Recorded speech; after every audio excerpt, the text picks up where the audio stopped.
Hello student, we are seeing the elastic collision, that is the head on elastic collision. दोन condition आहेत तिथे elastic collision मध्ये किंवा perfectly elastic collision मध्ये.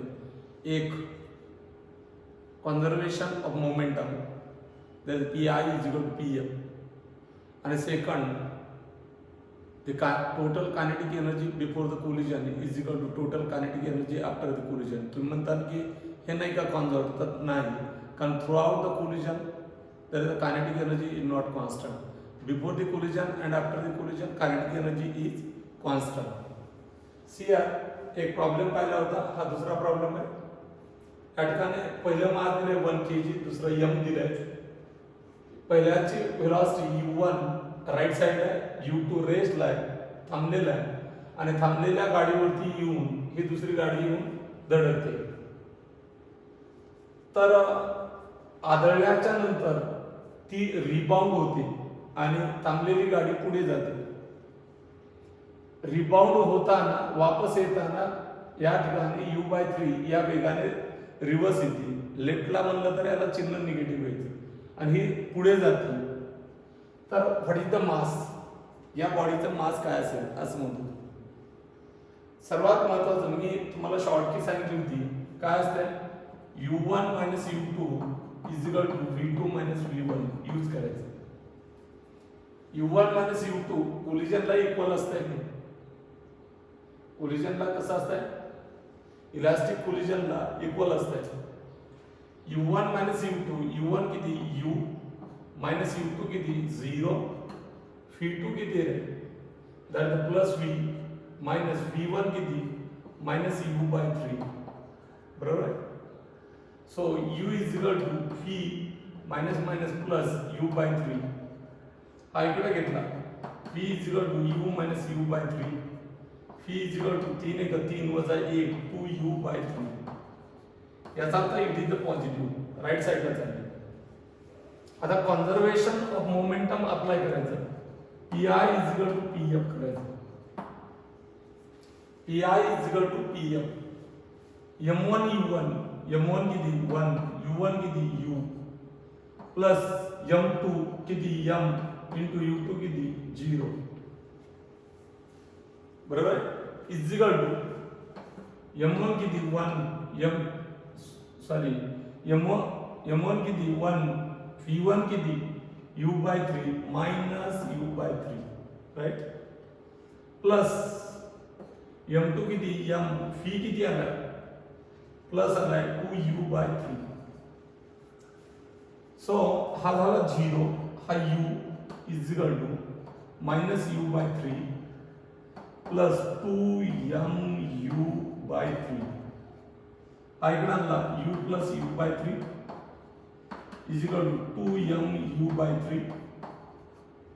3 × 3, 3 × 1 4, 4u/3 is equal to 2mu/3. u/3 ला u/3 cancel, 2 ने इकडे आणला, 4/2 इज इक्वल टू 2 kg. हा 1 kg होता, हा 2 kg होता. हा वेगाने जरी आला तरी हा मोठा होता म्हणून रिबाउंड झाला, पण इतकाही मोठा नव्हता की तो हलू शकत नाही. समजा या ठिकाणी 1 किलोचा गोळा आहे आणि ट्रक वरती जाऊन आदळला, तर ट्रक थांबलेली ट्रक हलणार ना. पण 1 किलोचा गोळा 2 किलो थांबलेल्या गोळ्यावरती जाऊन आदळत असेल तर तो गतिमान होतो. पण 100 किलो किंवा 1000 किलोच्या गोळ्यावरती 1 किलोचा गोळा रिबाउंड होईल, तो पुढे जाणार नाही दुसरा. ओके, सी या ठिकाणी काय दिले तुम्हाला, v1 आणि v2 विचारलेलं आहे. इथे m1 दिलाय 2 kg, m2 दिलाय 1, u1 आणि 2 राईटला आहे, प्लस तिथे राईटला दाखवलं. वापस परत u1 - u2 is equal to v2 - v1, u1 2 - 1 is equal to v2 - v1, 2 - 1 1, v2 - v1 is equal to 1. So that equation number 1, बरोबर. आता या ठिकाणी मोमेंटम यूज करायचं. मोमेंटम आपण इथे वापरू. काय P I is equal to P F m1 u1 2 into 2 plus 1 into 1 m2 u2 is equal to 2 v1 plus 1 into v2 दोन एक बेदोने 4 ने 5 is equal to 2 v1 plus v2 2 v1 plus v2 is equal to 5 so that is equation number 2 हे काय आलं रे simultaneous equation आलं या दोन्ही इक्वेशनची काय करायची सबट्रॅक्शन करू कारण याचा सहगुणक किती 1 याचा सहगुणक किती 1 मल्टिपल फॅक्टर 1 आहे पण चिन्ह सेम असतील तर वजाबाकी चिन्ह अपोजिट असेल तर बेरीज मग याच्यातून हे वजा करू सबट्रॅक्टिंग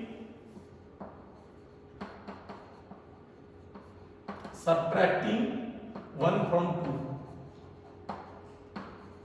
बरोबर 2v1 plus v2 is equal to 5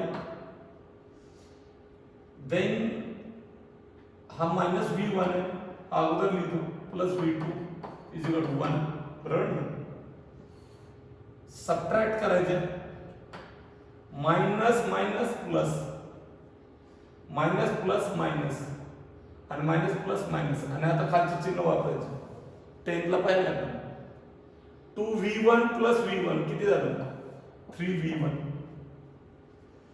v2 minus v2 0 झालं 5 वजा 1 4 so v1 is equal to 4/3 metre per second हे आलेली v1 1 मध्ये ठेवा 2 मध्ये ठेवा कुठेही ठेवलं तरी आन्सर मिळून जाईल मी 1 मध्ये ठेवतो using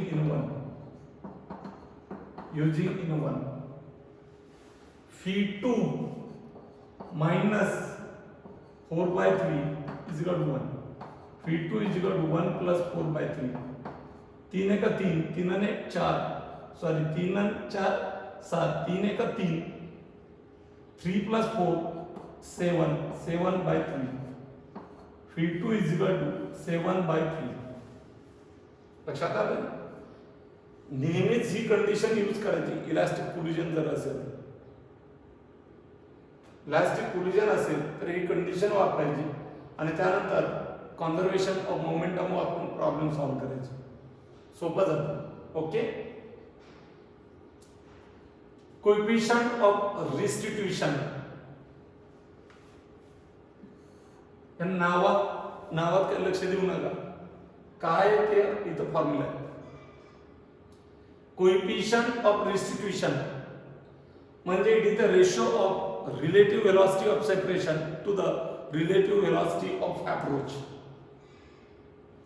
आता रिलेटिव्ह वेलोसिटी ऑफ सेपरेशन काय आहे अप्रोच का u1 u2 हा वेलोसिटी ऑफ अप्रोच आणि v2 v1 हा काय velocity of separation vs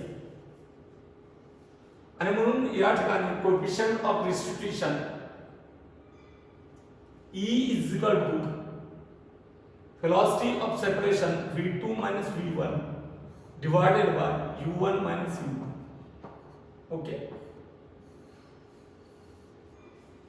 E is equal to कधी-कधी काही ठिकाणी तुम्हाला हा फॉर्म्युला असाही देतील E is equal to minus common घेतलं माइनस कंसात v1 v2 divided by u1 u2 हे निगेटिव्ह बाहेर घेतलं पण आपण असं लक्षात ठेवायचं v2 v1 divide by u1 u2 तुम्हाला आठवत असेल परफेक्टली इलास्टिक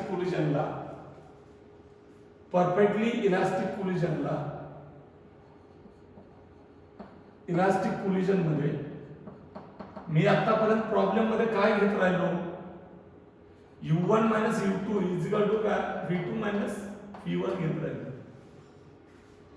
याचा अर्थ हे काय वेलोसिटी ऑफ अप्रोच आणि velocity of separation velocity of approach separation आणि वेलोसिटी ऑफ अप्रोच इक्वल आहे इलास्टिक कोलिजन याचा अर्थ ही किती दॅट इज 1 आणि म्हणून मी तुम्हाला सुरुवातीला सांगितलं होतं की कोलिजनचे प्रकार या ठिकाणी 3 आहेत आणि ते क्लासिफिकेशन कायनेटिक एनर्जी नुसारही होतं, त्याबरोबर कोएफिशियंट ऑफ डिस्ट्रीब्युशन नुसारही केलं जातं आणि त्याबरोबरच आपण कोलिजन कशा प्रकारचे होतंय ते हेड ऑन कोलिजन आणि दुसरं दॅट इज ऑब्लिक कोलिजन हेही पाहिलं होतं. मग या ठिकाणी E is equal to V2 minus V1 हा जनरल फॉर्म्युला आहे divided by U1 minus U2. But जर हे आणि हे इक्वल असेल तर ते elastic collision. Elastic collision elastic कोलिजनला हे इक्वल असेल तर E ची किंमत 1 असते, लक्षात ठेवायचं. E किती असतोय? That is the coefficient of restitution for elastic collision किंवा परफेक्टली इलास्टिक कोलिजन किती असतोय? 1. कारण हे इक्वल आलं आपलं, हे इक्वल आलं होतं. पण फॉर इन इलास्टिक कोलिजन हा एकच शब्द आहे. इन इलास्टिक कोलिजन E किती असतो? दॅट इज 0, लक्षात ठेवायचं. आणि फॉर पार्शियली इलास्टिक किंवा त्यालाच म्हणतात, मला सांगा अर्धवट इलास्टिक म्हणजे अर्धवट इन इलास्टिक म्हणजे partially in elastic. In elastic याला किंमत मला सांगा कमीत कमी 0 आणि जास्तीत जास्त 1. मग ह्या पार्शियली इलास्टिकला किंवा पार्शियली इन इलास्टिकला E ची किंमत 1 पेक्षा कमी असेल आणि 0 पेक्षा जास्त असेल. 0 ला इन इलास्टिक कोलिजन आणि इलास्टिक कोलिजनला E ची किंमत किती? 1. याचा अर्थ या पार्शियली इलास्टिक किंवा पार्शियली इन इलास्टिकला E ची किंमत कदाचित 0.3 असेल, 0.4 असेल, 0.5 असेल, 0.6 असेल. म्हणजे तुम्हाला लक्षात येऊन जाईल E च्या किमती ह्या 1 पेक्षा कमी आणि 0 पेक्षा जास्त असेल तर कंपल्सरी पार्शियली इलास्टिक कोलिजन हे समजून घ्यायचं. E बरोबर 1 असेल तर कंपल्सरी ते इलास्टिक कोलिजन असेल आणि E बरोबर 0 असेल तर कंपल्सरी इन इलास्टिक कोलिजन असेल. Okay, see here important condition और सिच्युएशन ऑब्झर्व्ड इन इलास्टिक कोलिजन. आणखी आपण इलास्टिक कोलिजनच पाहत होतो, खूप महत्वाचा पॉइंट. मला कंडिशन काढायचे आहेत, काही डायरेक्ट फॉर्म्युले काही काढायचे. See here M1 and M2 two masses which are the move with the velocity U1 and U2. इथे U1 greater than U2, right. वेग जर जास्त असेल तर जाऊन आदळल्याच्या नंतर परत डिफरंट वेलोसिटीने सेम डायरेक्शन आहेत दोघांच्या along to line of impact. आता त्याच्या अगोदर तुम्हाला सांगतो लाईन ऑफ इम्पॅक्ट मीन्स काय. समजा हा गोळा हे त्याचा टोटल मास इथं कॉन्सन्ट्रेटेड आणि याला वेग असतो खरा U1 आणि हा दुसरा गोळा आहे त्याला वेग आहे U2. U1 greater than U2, बरोबर. बट हा जाऊन ज्यावेळेस आदळतो असा, मला सांगा कुठं टच झालाय? इथं. जिथं टच तिथून परपेंडिक्युलर. समजा मी या ठिकाणी या बोर्डाला टच तर इथून मला सपोर्ट भेटतो. मी जमिनीला टच तर तिकडनं मला रिॲक्शन भेटते. मग मला सांगा हा इथं टच तर ही रिॲक्शन असेल परपेंडिक्युलर आणि हा इथं टच तर ही रिॲक्शन असेल. ही जी लाईन आहे अलॉंग टू रेडियस त्याला लाईन ऑफ इम्पॅक्ट म्हणतात. काय म्हणतात त्याला? Line of impact. मग मला सांगा लाईन ऑफ इम्पॅक्ट वरती ह्या U1 आणि U2 वेलोसिटीत करेल नाही. त्यावेळेस हा कुठं एका साइडला कट झाला. याला नॉट हेड ऑन कोलिजन म्हणतात. हेड ऑन कोलिजन नाहीये, नॉट हेड ऑन कोलिजन. त्यावेळेस आफ्टर द कोलिजन यांच्या डायरेक्शन ऑफ वेलोसिटी ह्या सेपरेट असतील डायरेक्शन ऑफ वेलॉसिटी या कशा असतील, सेपरेट असतील. पण ही वेलॉसिटी कशी अलॉंग एक्स आहे, ही कशी अलॉंग एक्स आहे, तिरपी नाही अलॉंग एक्स आहे. म्हणून डायग्राम दाखवताना आपण जरी असं दाखवलं, हा असा दाखवला तरी तिथं सांगितलं जातं की नॉट हेड ऑफ कोलिजन. याचा अर्थ तो या ठिकाणी इकडं आदळत असेल, इकडं आदळत असेल किंवा या साईडला आदळून हा इकडे जातो ना, हा इकडे जातो. After the collision not move along to the line of impact. There is a line of motion and line of impact are not same. त्यावेळेस त्याला ऑब्लिक कोलिजन म्हणतो आपण, किंवा कोलिजन इन 2 डायमेन्शन म्हणतो. काय म्हणतो त्याला? Collision in 2 dimension. आपण पुढे हळूहळू पाहणार आहे. इथे हेड ऑन कोलिजन आहे. हेड ऑन कोलिजनचा अर्थ काय? समजा या ठिकाणी हे टोटल मास आहे, हे टोटल मास आहे. याची वेलॉसिटी अशी असेल, याची वेलॉसिटी असेल, आणि या ठिकाणी पहा, जर हा इथं टच झाला असा, हा असा, ही रिॲक्शन इकडे भेटली आणि ही रिॲक्शन इकडे भेटली, आणि यांच्या वेलॉसिटी, याची वेलॉसिटी जाण्या अगोदर ही u1 होती आणि ही याची u2 होती. मला सांगा, ही लाईन ऑफ इम्पॅक्ट आणि वेलॉसिटी एकाच लाईन मध्ये, याला म्हणतात हेड ऑन कोलिजन. काय म्हणतात त्याला? Head on collision. velocity of particles along to the line of impact is called head on collision. म्हणजे वेलॉसिटीच्या दिशा ह्या लाईन ऑफ इम्पॅक्टला, जिथं टच झाल्याच्या नंतर सेंटरला जोडणारी लाईन, तिला लाईन ऑफ इम्पॅक्ट म्हणून थोडक्यात आपण, त्या लाईन वरती असतील तर त्याला हेड ऑन कोलिजन म्हणतात. इथे मी हेड ऑन कोलिजनच घेतोय, पण मला डायरेक्ट फॉर्म्युले, कंडिशन म्हणजे काही कंडिशन पाहणार आहे आणि डायरेक्ट फॉर्म्युले V1 V2 चे काढायचे.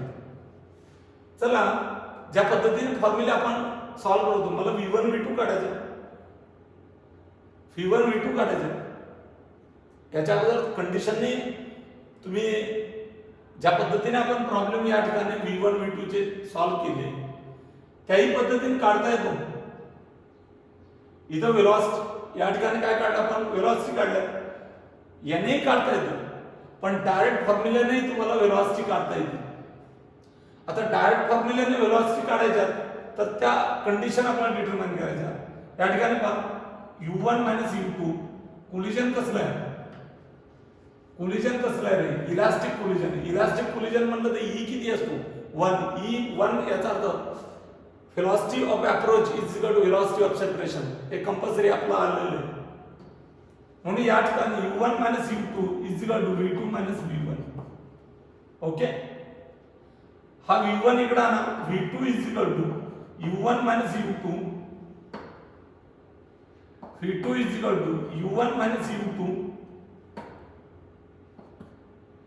u1 u2 plus v1.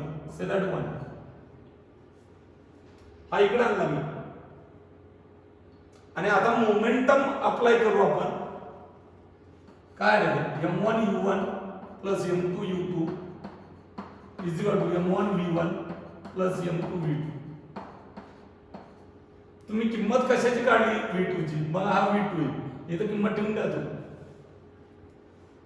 m1 u1 plus m2 u2 is equal to m1 v1 plus m2 inside the bracket u1 u2 plus v1. बरोबर? m1 u1 plus m2 u2, m1 v1 plus m2 u1 plus into minus m2 u2 plus m2 v1. m1 u1 plus m2 u2. v1 चे right साइडला ठेवू, हे दोन्ही इकडे आणू. हा plus आहे, इकडे आल्यावर काय होईल? हे दोन्ही राईटला आणू. v1 ठेवू आपण, काय येईल इकडे? -m2 u1. हा प्लस m2 u2 काय राहिलं m1 v1 plus m2 v1 common काय रे कॉमन काय v1 कॉमन क्या काढू कंसात काय राहील m1 plus m2 into v1 बरोबर. आता पण काही कॅन्सल होते का काही कॅन्सल होत नाही वाटतं या ठिकाणी हा आणि हा सारखा बेरीज करून टाका आणि याच्यात हा u1 आणि हा u1 कॉमन घेऊ शकता काही m1 minus m2 u1 common घेतला आणि याची बेरीज केली m2 u2 plus m2 u2 किती m2 u2 2 m2 u2 is equal to m1 plus m2 into v1 हा गुणिले इकडे आणला तर प्रत्येक टर्मला काय होईल तो भागिले मग या साइडला आणला तर m1 minus m2 into u1 ही एक टर्म आहे डिवाइडेड बाय इकडे प्रत्येकाला डिवाइड होतो m1 plus m2 plus 2m2 into u2 divided by m1 plus m2 आणि म्हणून तुम्हाला वेलोसिटी मिळते v1 तर v1 is equal to v1 is equal to v1 is equal to v1 is equal to म्हणजे velocity of m1 काढायचा असेल तर अगोदर m1 चाच विचार करायचा m1 minus m2 divided by m1 plus m2 formula तर डिराइव करत बसायची नाही आता प्रत्येक वेळेस पार्ट असला पाहिजे काय काढायचं आहे v1 मग इथं आला पाहिजे तुमचा m1 minus m2 divide bye m1 plus m2 into u1 त्याचीच वेलोसिटी प्लस प्लस 1 ची काढता तर इथे 2m2 into u2 divided by m1 plus m2 right हा ब्रॅकेट बाहेर ठेवू आपण वेलोसिटी आता सेम फॉर्म्युला तुम्हाला तयार करता आला पाहिजे हा जर 1 चा केला असेल तर 2 चा काय रे v2 इज इक्वल टू 2 तर इथं जसं 1 तर इथं m1 मग इथं 2 तर इथं m2 minus m1 divided by m2 plus m1 plus m2 केलं तरी चालतं पण आपण थोडा नियमाचा वापर करू इथं v2 तर इथं u2 इथं v1 तर इथं u1 प्लस 2 आता 2 इथं 2 तर इथं 1 इथं 1 तर इथं 2 होता 2m1 divided by m2 plus m1 into याची वेलोसिटी तर u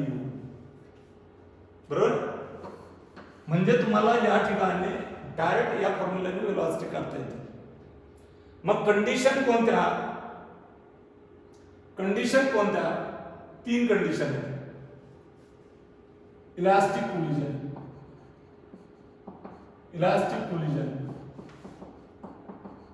that is the head arm collision त्यालाच म्हणतात वन डायमेन्शनल काय म्हणतात त्याला वन डायमेन्शनल इलास्टिक कोलिजन त्यालाच काय म्हणतात हेड आर्म कोलिजन त्यालाच म्हणतात वन डायमेन्शन त्या एकाच लाईनने बिफोर आफ्टर त्या गतिमान होत राहतात आदळल्यावर लाईन बदलत नाहीत लाईन सोडत नाहीत त्यामुळे त्याला वन डायमेन्शनल कोलिजन असं म्हणतात म्हणजे अदर डायमेन्शन किंवा प्रतलामध्ये प्लेनमध्ये two dimensional component of velocity second component of velocity मिळणार नाही एकाच ऍक्सिस वरती या ठिकाणी बिफोर आणि आफ्टर या गतिमान असतील डायरेक्शन बदलणार नाहीत डायरेक्शन बदलणार नाहीत म्हणजे कोऑर्डिनेट बदलणार नाहीत त्या रिव्हर्स येऊ शकतात डायरेक्शन मध्ये पुढे चालली आदळल्यावर वापस येऊ शकते पण अलॉंग एक्सच अलॉंग वाय जात असेल तर अलॉंग वायच म्हणून वन डायमेन्शन म्हणतो ओके आता या ठिकाणी पहा एक हे बॉडी ही दुसरी बॉडी तिचं मास आहे m1 हे मास आहे m2 हे कोलिजन नंतर हे m1 हे m2 राइट ही वेलोसिटी त्याची u1 he velocity u2 he velocity v1 he velocity v2 but हे m1 आणि m2 जर इक्वल असतील तर काय म्हणलं हे M1 आणि M2 जर इक्वल असतील दोन्ही मासे हा 10 किलोचा आहे हा 10 किलोचा हा 10 kg हा 10 kg आदळले U1 which is greater than U2 U1 which is greater than U2 what happens what is the V1 V1 is equal to M1 minus M2 असतं divided by M1 plus M2 into U1 plus twice M2 U2 divided by M1 plus M2 right मग मला सांगा हा इथं M ठेवला हा M ठेवला cancel होईल ना मग हा फॅक्टर काय झाला 0 हा M हा M हा M हा M plus M 2M M ला M कॅन्सल 2 ला 2 cancel V1 is equal to U2 V1 is equal to U2 म्हणजे ज्यावेळेस हा याच्यावरती आदळतो हा याच्यावरती आदळतो तर आदळल्याच्या नंतर याचा वेग आदळण्यापूर्वी किती होता U1 याचा किती होता U2 आदळल्याच्या नंतर पहिल्याचा वेग किती M1 मास असणाराचा वेग किती आला दुसऱ्या एवढा M2 एवढा याचा अर्थ similarly V2 is equal to काय U1 मग मला सांगा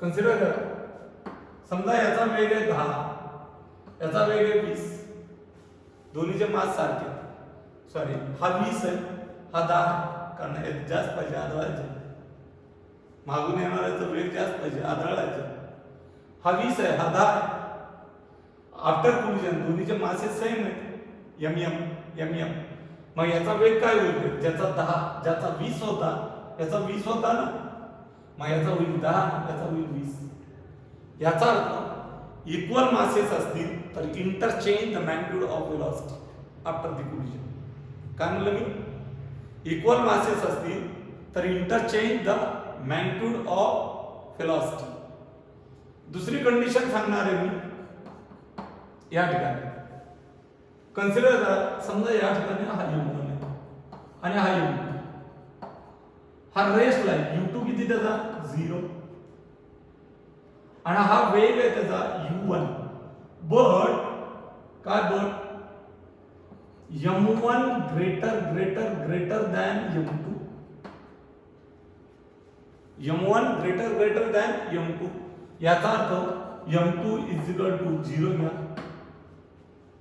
M2 is equal to काय घ्या 0 M2 is equal to जर 0 घेतलं तर आता या ठिकाणी पहा इक्वल जर असतील तर काय आलं होतं माझं V1 is equal to U2 आणि V2 is equal to U1 interchange problem solve करायची गरज नाही मास इक्वल पाहिलं की वेग इंटरचेंज करायचा डायरेक्ट उत्तर मिळून जातं सॉल्व करत बसायची गरज आहे का नाही पण मासे डिफरंट असतील तर मात्र तुम्हाला बेसिक फॉर्म्युल्याने सॉल्व करायचं आता इथं मी एक सांगितलं M1 ग्रेटर आहे म्हणजे M2 खूप लहान आहे आणि M2 कसा आहे रेस्ट आहे व्हॉट हॅपन्स मग काय होईल U2 किती V1 is equal to M1 minus M2 M2 0 बरोबर divide by M1 plus M2 M1 plus M2 M2 0 into U1 plus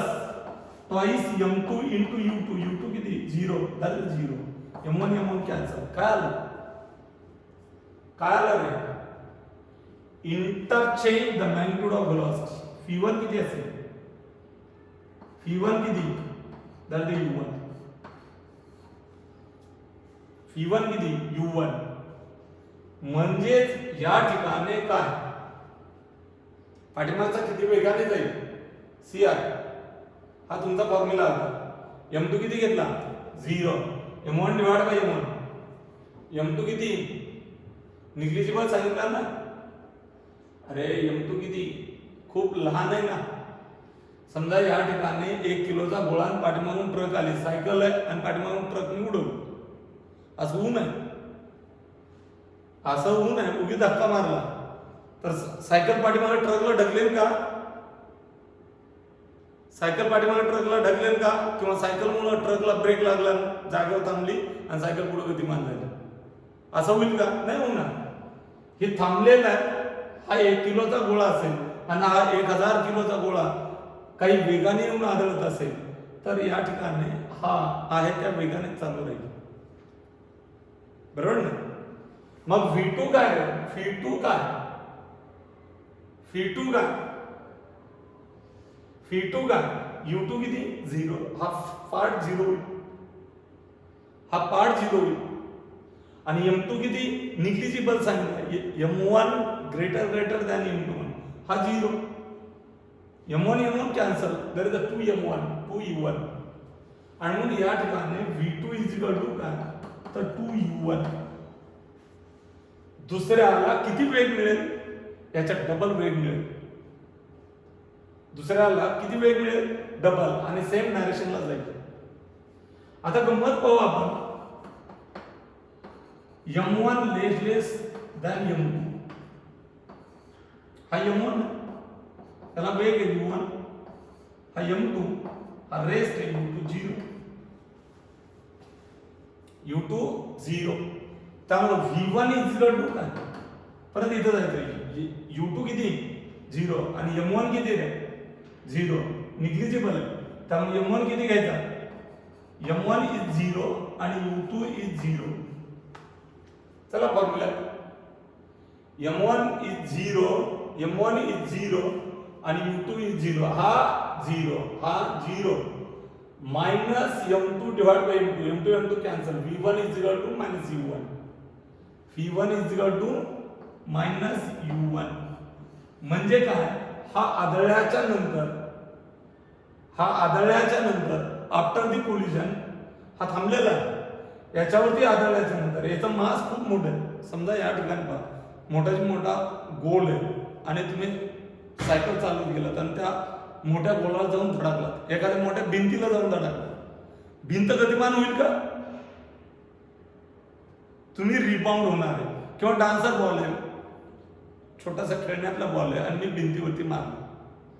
भिंत पुढे जाईल का? नाही. रिबाउंड होणार तुम्ही, कारण भिंतीचा मास खूप मोठा.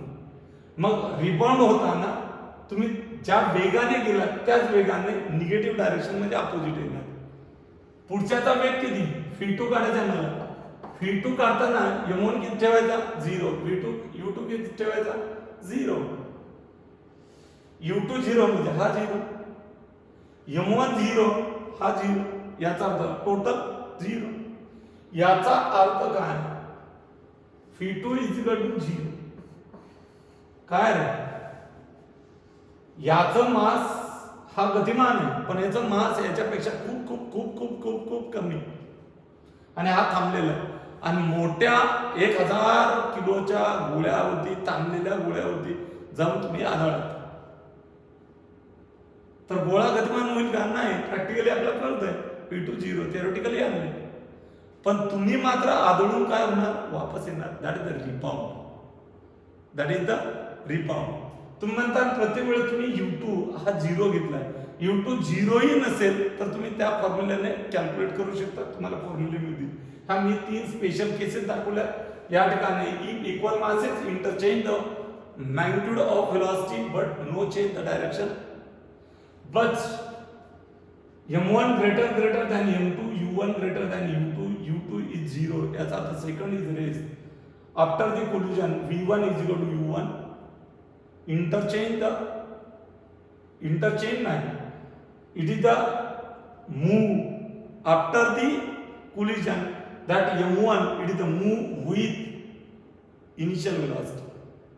तो कंटिन्यू त्याच वेगाने पण ज्याच्यावरती तुम्ही आदळलात थांबलेला होता, कोलाइड झाल्याच्या नंतर तो गतिमान झाला पण जो ज्या वेगाने आदळला, समजा 10 मीटर पर सेकंदाने आदळला तर हा आफ्टर कोलिजन किती वेगाने जातो? 20.